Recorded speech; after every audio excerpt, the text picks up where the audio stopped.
তো আমাদের হাতে যে নথিটা আছে সেটা ঈশ্বর আর এই বিশ্ব ব্রহ্মাণ্ড নিয়ে, মানে এমন কিছু কথা বলছে যা আমাদের চিরাচরিত ধারণাগুলোকে বেশ বড় একটা ঝাঁকুনি দেয়। এখানে বলা হচ্ছে সৃষ্টিকে সম্পূর্ণ করার জন্য স্রষ্টাকেই তার নিজের সৃষ্টির অংশ হতে হয়েছিল। হ্যাঁ, ধারণাটা বেশ গভীর। আজকের আলোচনায় আমরা এই অদ্ভুত সুন্দর ধারণাটার গভীরে যাব, বোঝার চেষ্টা করব কিভাবে সময় ও স্থানের ঊর্ধ্বে থাকা এক সত্তা নিজেই মানুষ হয়ে জন্ম নিলেন, কষ্ট ভোগ করলেন, আর এর মাধ্যমে তার সৃষ্টিকে এক চূড়ান্ত পরিণতির দিকে নিয়ে গেলেন। একদম ঠিক। এই আলোচনার মূল ভিত্তিটাই হল ঈশ্বরের প্রকৃতি আর তার সৃষ্টির সঙ্গে তার সম্পর্ক নিয়ে একেবারে ভিন্ন একটা দৃষ্টিভঙ্গি। এখানে ঈশ্বরকে শুধু একজন দূরবর্তী স্রষ্টা হিসাবে দেখানো হয়নি। না না, তিনি কোনো দূরবর্তী কারিগর নন যিনি সবকিছু বানিয়ে দিয়ে দূরে বসে দেখছেন, বরং তিনি এমন এক সত্তা যিনি তার সৃষ্টির সঙ্গে ওতপ্রোতভাবে জড়িয়ে আছেন আর একটা নির্দিষ্ট পরিকল্পনা অনুসরণ করছেন। হ্যাঁ, এক অবিশ্বাস্য পরিকল্পনা। তাহলে শুরু করা যাক একেবারে গোড়া থেকে, ঈশ্বরের ধারণাটা দিয়ে।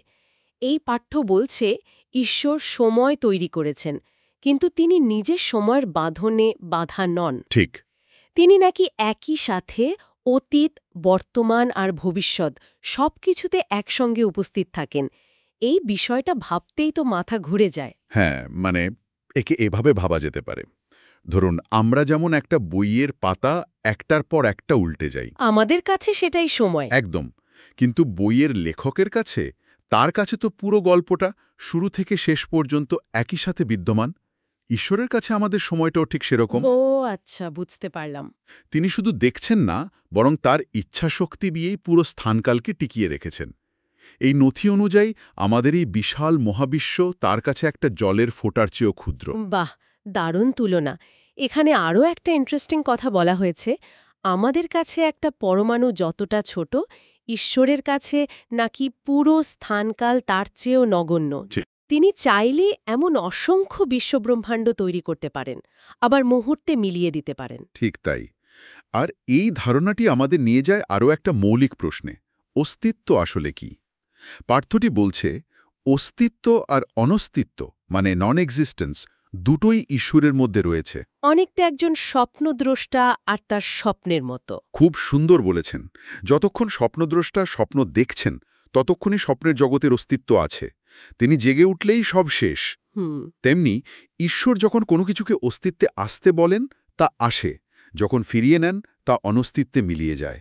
তাই সৃষ্ট কোনো কিছুই তার বাইরে থাকতে পারে না। আচ্ছা, বেশ।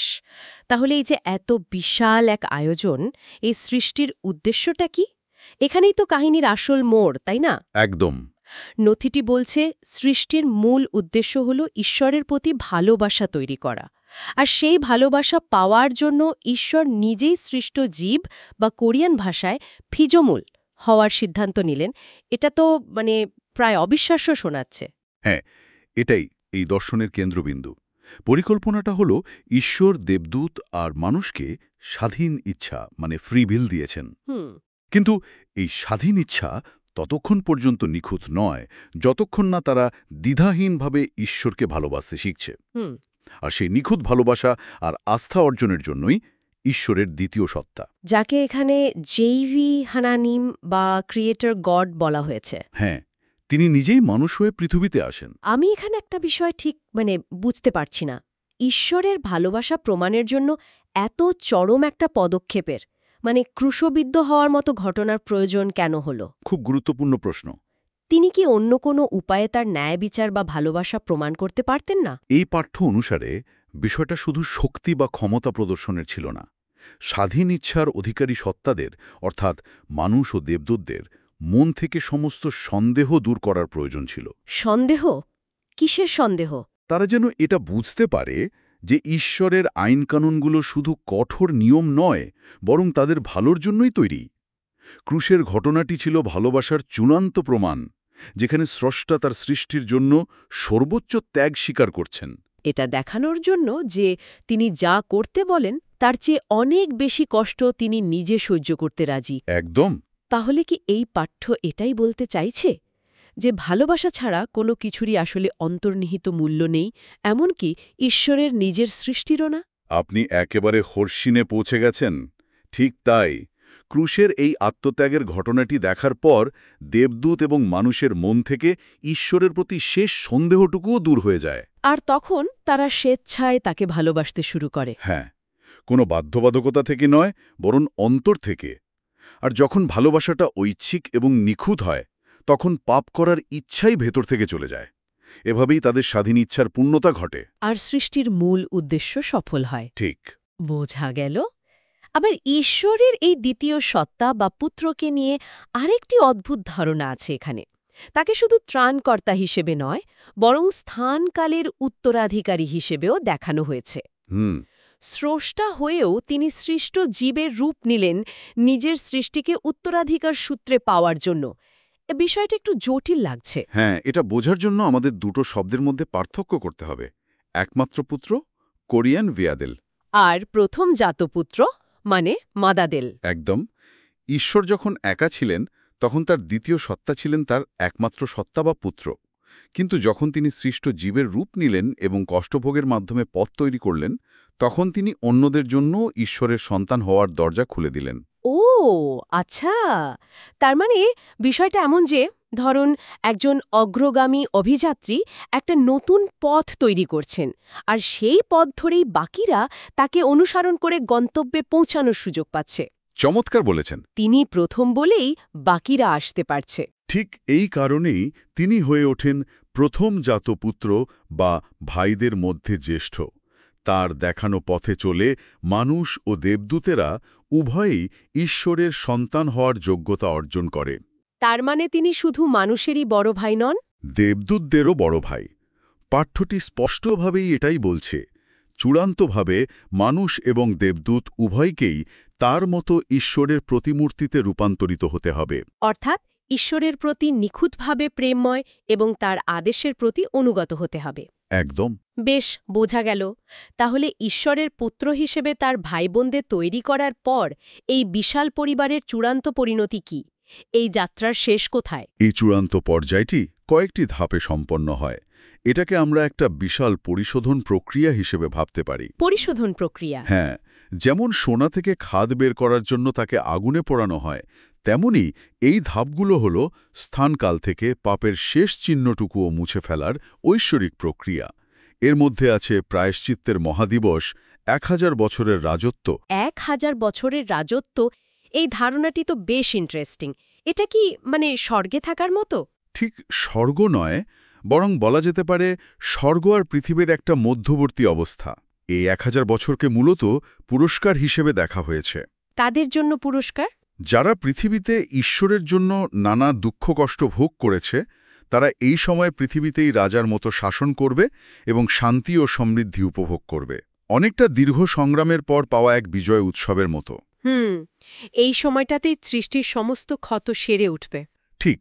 তবে এই পর্যায়ের শেষে দেবদূত এবং মানুষ সবাই সমান হয়ে যাবে। কারণ তখন আর পুরস্কার বা প্রতিদানের কোনো প্রয়োজন থাকবে না। সবাই ভালোবাসার সম্পর্কে এক হয়ে যাবে। কিন্তু 1000 বছরের শান্তির পর আবার একটা শেষ প্রলোভনের কথা বলা হচ্ছে। এত কিছুর পরেও আবার পরীক্ষার প্রয়োজন কেন? কারণ স্বাধীন ইচ্ছাকে চিরস্থায়ীভাবে নিখুঁত করতে হবে। এই শেষ পরীক্ষাটা নিশ্চিত করবে যে সৃষ্টি জীবদের ঈশ্বরের প্রতি ভালোবাসা এতটাই দৃঢ় হয়েছে যে কোনো প্রলোভনই আর তাদের পথভ্রষ্ট করতে পারবে না। যারা এই পরীক্ষাতে উত্তীর্ণ হবে, তাদের ভালোবাসা চিরকালের জন্য প্রমাণিত হবে। হ্যাঁ, আর এরপরই আসে চূড়ান্ত ধাপ, শ্বেত সিংহাসনের মহাবিচার। এবং এই শেষ বিচারের পর কি হয়? চূড়ান্ত দৃশ্যটা কেমন?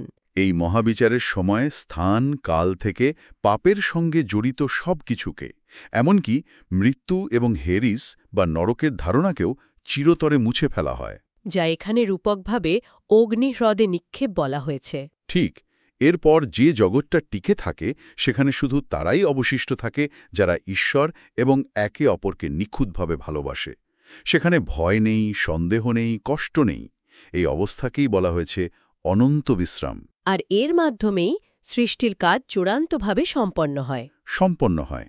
আজকের এই গভীর আলোচনা থেকে একটা বিষয় খুব স্পষ্ট হল। এই পাঠ্য অনুযায়ী সৃষ্টি কোনো আকস্মিক বা এলোমেলো ঘটনা নয়, না, বিলকুলই না। বরং এটা এক সুচিন্তিত দীর্ঘ পরিকল্পনা, যার মূল লক্ষ্য হল স্বাধীন ইচ্ছার অধিকারী সত্তাদের মধ্যে নিখুঁত ভালোবাসা প্রতিষ্ঠা করা। এবং এই পুরো পরিকল্পনার কেন্দ্রে রয়েছে ওই অবিশ্বাস্য ধারণাটি, স্রষ্টার আত্মত্যাগ। স্রষ্টা নিজে সৃষ্ট জীবের রূপ নিয়ে কষ্টভোগের মাধ্যমে তার সৃষ্টিকে মূল্যহীনতা থেকে মূল্যবান করে তুলছেন। পাঠ্যটি বলছে স্থানকাল নিজে থেকে এতটাই তুচ্ছ যে তা ঈশ্বরের ভালোবাসা যোগ্য ছিল না, কিন্তু ঈশ্বর নিজের কষ্ট ও ত্যাগের রক্ত দিয়ে তাকে এমন মূল্যবান করে তুলেছেন। যা আমাদের একেবারে শেষে এসে এক গভীর প্রশ্নের সামনে দাঁড় করিয়ে দেয়। কি প্রশ্ন? যদি কোনো কিছুর মূল্য প্রতিষ্ঠা করার জন্য স্রষ্টার নিজেরই এমন চরম আত্মত্যাগের প্রয়োজন হয়, তবে মূল্য বা গুরুত্ব, এই ধারণাটির প্রকৃত অর্থ কী? এই ভাবনাটি শ্রোতাদের জন্য রইল।